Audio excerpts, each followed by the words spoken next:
మను ఒక చిన్న పిల్లవాడు. ఇంట్లో ఆడుకుంటూ ఉండగా ఒక చిన్న పిలుపు, బాబు మను, ఆటలాడింది చాలు, కొంచెం ఈ చెత్తను బయట ఉన్న చెత్తబుట్టలో వేసిరా నాన్న అని అమ్మ చెప్పడంతో మను సరే అమ్మా అని వెళ్ళాడు. అలా వచ్చి వంటగదిలో ఆగాడు. చెత్త కోసం అటూ ఇటూ వెతికిలాడాడు. అలా వెనక్కి తిరిగి చూడగా ఒక్కసారిగా చెత్తను చూసి కంగు తిన్నాడు. ఇక చేసేది ఏమీ లేక చెత్తని తీసుకుని బయటికి వచ్చాడు.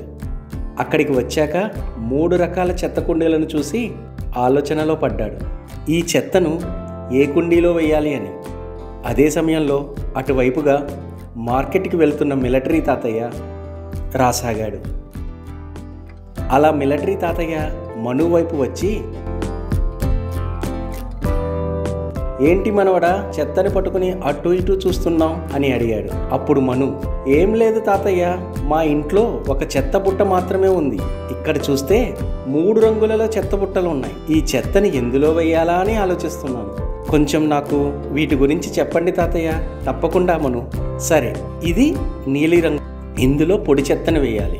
ఇది ఆకుపచ్చ రంగు, ఇందులో తడి చెత్తను వేయాలి. ఇది ఎరుపు రంగు, ఇందులో హానికరమైన చెత్తను వేయాలి. ఇప్పుడు నువ్వు చెప్పు, నీ దగ్గర ఉన్న చెత్తను ఏ బుట్టలో వేస్తావు? నాకు అర్థమయ్యింది తాతయ్య, ఇంట్లో నుండే వేరు చేసి చెత్త బుట్టలో వేస్తాను. ఇలా చేయటం వల్ల నా ఇల్లు పరిసరాలు శుభ్రంగా ఉంటాయి. నాతో పాటు చెత్తపై అవగాహన తెలుసుకున్న మీరు కూడా ఈ పద్ధతిని పాటించండి.